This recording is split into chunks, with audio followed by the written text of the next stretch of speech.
오늘은 은퇴 후 건강을 지키는 비밀 중 하버드대의 장기 연구로 밝혀진 아주 흥미로운 결과를 중심으로 이야기해 보겠습니다. 많은 분들이 매일 걷기를 가장 좋은 장수 습관으로 알고 계시죠. 그런데 최근 하버드 의대에서 80년 넘게 진행된 인간 행복 연구, 이른바 하버드 성인 발달 연구 하버드 스터디 오브 어덜트 디벨로프먼트가 내놓은 결론은 의외였습니다. 걷기보다 식습관보다 심지어 유전보다 더 강력하게 수명과 건강을 결정짓는 요소. 바로 좋은 인간관계였습니다. 하버드 연구진은 1938년부터 700여 명을 80년 이상 추적했습니다. 그 결과 돈도 명예도 아닌 인간관계의 질이 건강과 행복 그리고 수명을 가장 크게 좌우한다는 결론을 내렸습니다. 외로움은 하루 담배를 피우는 것만큼 해롭고 가까운 관계 속에서 정서적 안정감을 느끼는 사람은 노년에도 기억력과 신체 기능이 훨씬 오래 유지됐다고 합니다. 이 이야기를 단순한 연구 결과로만 들을 수도 있습니다. 하지만 실제 은퇴자들의 삶을 들여다보면 이 과학적 결과가 얼마나 현실적인지 깨닫게 됩니다. 서울에 사는 72세 이모 씨는 공기업에서 35년 근무 후 은퇴했습니다. 처음엔 퇴직 후에 자유를 만끽했지만 시간이 지나면서 삶이 무너졌다고 고백합니다. 매일 혼자 밥을 먹고 마를 걸 사람 하나 없는 생활이 이어졌습니다. 혈압과 혈당이 급격히 올라가고 잠도 오지 않았다고 합니다. 그런데 우연히 복지관 기타 교실에 나가면서 인생이 달라졌습니다. 악기를 배우는 즐거움보다 더 컸던 건 함께 웃고 대화하는 시간이었습니다. 1년이 지나자 이 씨의 혈압은 정상으로 돌아왔고 체중도 줄었으며 무엇보다 얼굴에 활기가 돌기 시작했습니다. 부산의 68세 박 씨 부부는 은퇴 후 오히려 더 건강해졌다고 합니다. 이 부부는 매주 금요일마다 동네 커뮤니티에서 은퇴자 독서 모임을 엽니다. 처음엔 단 몇 명이던 모임이 지금은 20명이 넘습니다. 서로 책 이야기를 나누고 주말엔 산책을 함께하며 때로는 서로의 생일을 챙겨줍니다. 박 씨는 이렇게 말합니다. 젊을 땐 일로 버텼지만 지금은 사람으로 버텨요. 친구들이 나를 살려줍니다. 병원 검사에서도 놀라운 변화가 있었죠. 고지혈증 약을 끊고도 수치가 정상으로 돌아왔다는 겁니다. 하버드 연구는 이런 사례들을 설명해 줍니다. 인간관계는 단순히 기분을 좋게 만드는 요소가 아니라 실제로 우리 몸의 생리적 반응을 바꿉니다. 정서적 안정감은 스트레스 호르몬인 코르티솔을 낮추고 염증 반응을 줄이며 면역력을 높입니다. 반대로 외로움은 만성 염증을 일으켜 심혈관 질환, 당뇨, 치매의 위험을 높입니다. 즉 마음을 연결하는 행동이 곧 세포를 회복시키는 행동이라는 것이죠. 그렇다면 좋은 관계란 무엇일까요? 단순히 친구가 많거나 SNS에서 인맥이 넓은 걸 말하는 게 아닙니다. 하버드 연구의 책임자였던 로버트 월딩어 교수는 이렇게 말했습니다. 우리를 건강하게 만드는 건 관계의 수가 아니라 관계의 질이다. 그리고 그 질은 서로가 마음을 나누는 대화에서 결정된다. 다시 말해 진심으로 나를 이해해주고 내가 누군가를 진심으로 이해하려고 노력하는 그 순간이 바로 장수의 비밀이라는 것입니다. 이런 연구 결과는 은퇴자들에게 특히 중요합니다. 일터를 떠난다는 건 단지 일을 잊는 게 아니라 사람을 잊는 일이기도 합니다. 직장에서는 매일 자연스럽게 누군가와 대화했지만 은퇴 후엔 그 연결이 끊깁니다. 그래서 몸보다 마음이 먼저 늙는다는 표현이 나오는 것이죠. 실제로 국민건강보험공단 통계에 따르면 은퇴 후 2년 이내에 우울증 진단을 받는 비율이 50대 대비 2.7배 높습니다. 그런데 그중 상당수는 가족이나 친구와의 대화 빈도가 극단적으로 줄어든 사람들이었습니다. 그럼 어떻게 해야 할까요? 전문가들은 이렇게 조언합니다. 관계를 새로 시작하는 용기를 가지라고. 특히 은퇴 후엔 일보다 관계를 관리해야 합니다. 매주 한 번이라도 사람을 만나기로 약속하고 그 약속을 지키는 것. 커피 한 잔을 마시며 대화하는 것. 취미를 함께 나누는 모임을 만드는 것. 그 단순한 행동이 운동보다 약보다 더 큰 건강 효과를 가져온다고 합니다. 하버드 연구에서도 일주일에 한 번 이상 누군가와 진심으로 대화하는 사람은 사망률이 30% 이상 낮았다고 보고했습니다. 충북 제천의 74세 김 씨는 은퇴 후 농촌으로 내려갔습니다. 처음엔 평화로웠지만 외로움이 컸다고 합니다. 그래서 그는 자신이 직접 은퇴자 채소 모임을 만들었습니다. 매주 마을 어르신들과 모여 텃밭을 가꾸고 수확한 채소로 음식을 나누는 소박한 모임이었죠. 지금은 그 모임이 제천시에서 가장 활발한 시니어 커뮤니티 중 하나가 됐습니다. 김 씨는 말합니다. 젊을 땐 몸이 움직여야 건강하다고 믿었지만 지금은 마음이 움직여야 오래 산다는 걸 압니다. 그 말은 하버드 연구의 결론과 완벽히 닿아 있습니다. 이제 우리가 배워야 할 것은 걷기보다 먼저 해야 할 일입니다. 그것은 누군가에게 안부를 묻고 내 이야기를 나누고 함께 웃는 일입니다.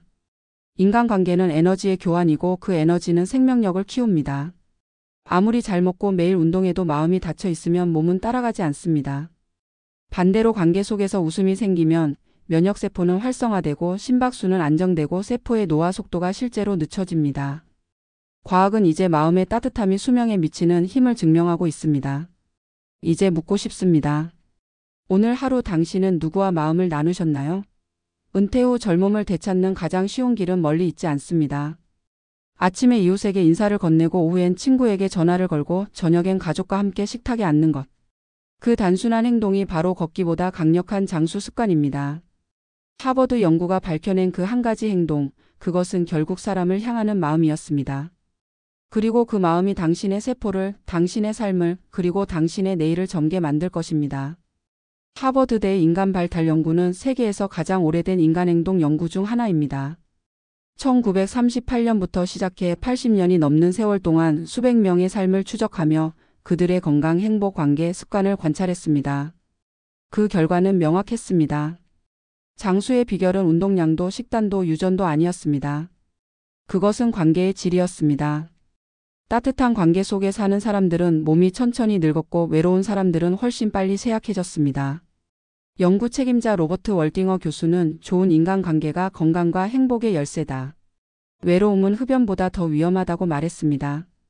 이 연구 결과는 수많은 과학적 데이터로도 뒷받침됩니다. 외로움을 자주 느끼는 사람은 수면의 질이 낮고 염증 수치가 높으며 스트레스 호르몬 분비가 과도해져 면역력이 떨어집니다. 반대로 사회적 유대가 강한 사람은 면역세포의 활성도가 높고 뇌의 노화 속도도 느립니다. 결국 사람과의 관계가 바로 신체의 회복력과 직결된다는 의미입니다. 하지만 우리는 종종 이 진실을 너무 늦게 깨닫습니다. 65세에 퇴직한 채 씨는 회사 다닐 땐 사람으로부터 벗어나고 싶었다고 합니다. 회의 보고 인간관계에 지쳐서 은퇴 후엔 그저 혼자 있고 싶었다고 말했습니다. 처음 6개월은 천국 같았다고 했습니다. 늦잠을 자고 혼자 밥을 먹고 TV를 보며 아무와도 말하지 않는 날들이 편했다고 했죠. 하지만 시간이 지나면서 몸에 이상이 왔습니다. 이유 없는 피로감, 불면증 그리고 밥맛이 사라졌습니다. 병원에서는 특별한 이상이 없다고 했지만 의사는 한마디 덧붙였습니다. 사람을 만나세요. 혼자 있는 시간이 너무 길면 몸이 스스로 망가집니다. 그 말에 채 씨는 시니어 요가 프로그램에 등록했습니다. 그리고 1년 후 건강검진 결과는 놀라웠습니다. 혈압이 낮아지고 수면제가 필요 없게 됐습니다. 그는 말합니다.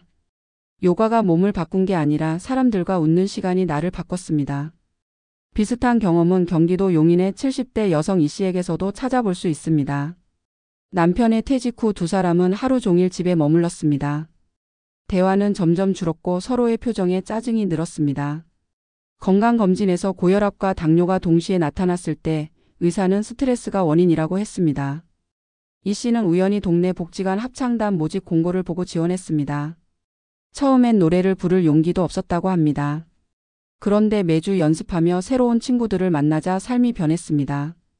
노래를 통해 감정을 표현하고 누군가와 함께 호흡하는 경험이 마음을 열게 했습니다.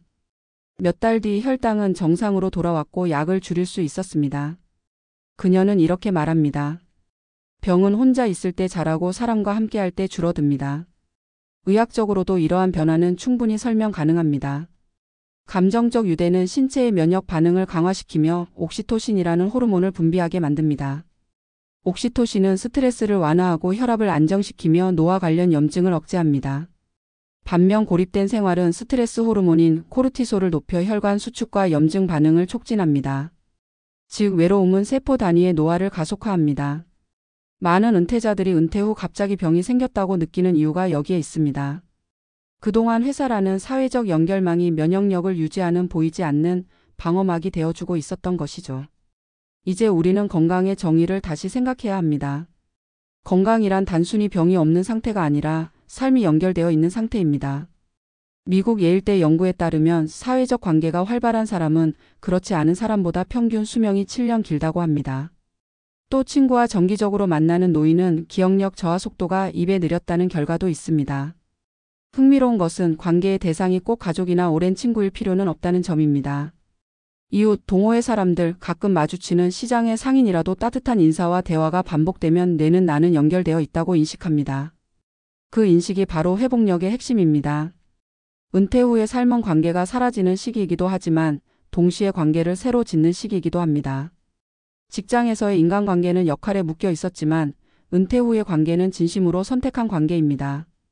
그래서 더 깊고 오래갑니다. 전문가들은 이렇게 말합니다. 은퇴 후 10년을 젊게 사는 사람들의 공통점은 운동량이 아니라 사람 만나는 빈도다. 그들은 매일 산책을 하듯 사람을 만납니다. 대단한 모임이 아니라 함께 커피를 마시고 대화를 나누는 일상 속의 연결입니다.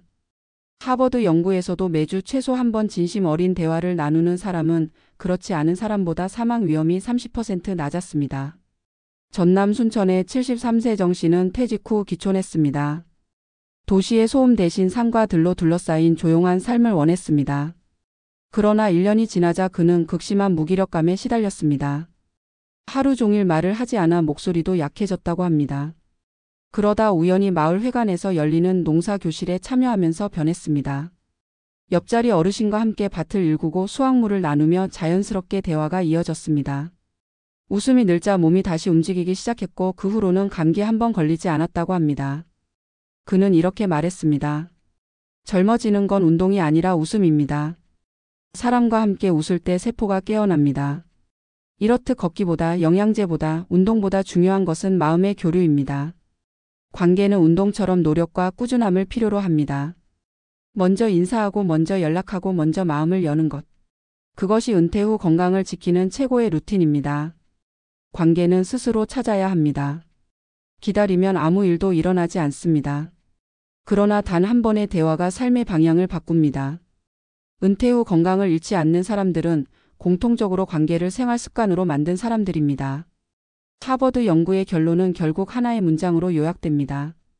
사람과 사람 사이의 따뜻한 연결이 수명을 연장한다.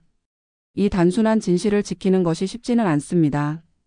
은퇴 후엔 체력도 의욕도 사회적 동력도 줄어들기 때문입니다. 하지만 그때일수록 관계가 약이 됩니다. 마음을 열면 마음이 젊어지고 마음이 젊어지면 몸이 따라옵니다. 결국 걷기보다 약보다 음식보다 강력한 장수의 습관은 관계를 돌보는 일입니다. 오늘 하루 당신의 몸을 위해서가 아니라 당신의 젊음을 위해 누군가에게 전화를 걸어보세요. 짧은 대화 한 줄이 당신의 면역력을 살리고 당신의 내일을 더 길게 만들어줄지도 모릅니다. 결국 건강의 시작은 몸이 아니라 마음에서 그리고 마음의 시작은 사람에서 비롯된다는 사실을 잊지 마시기 바랍니다.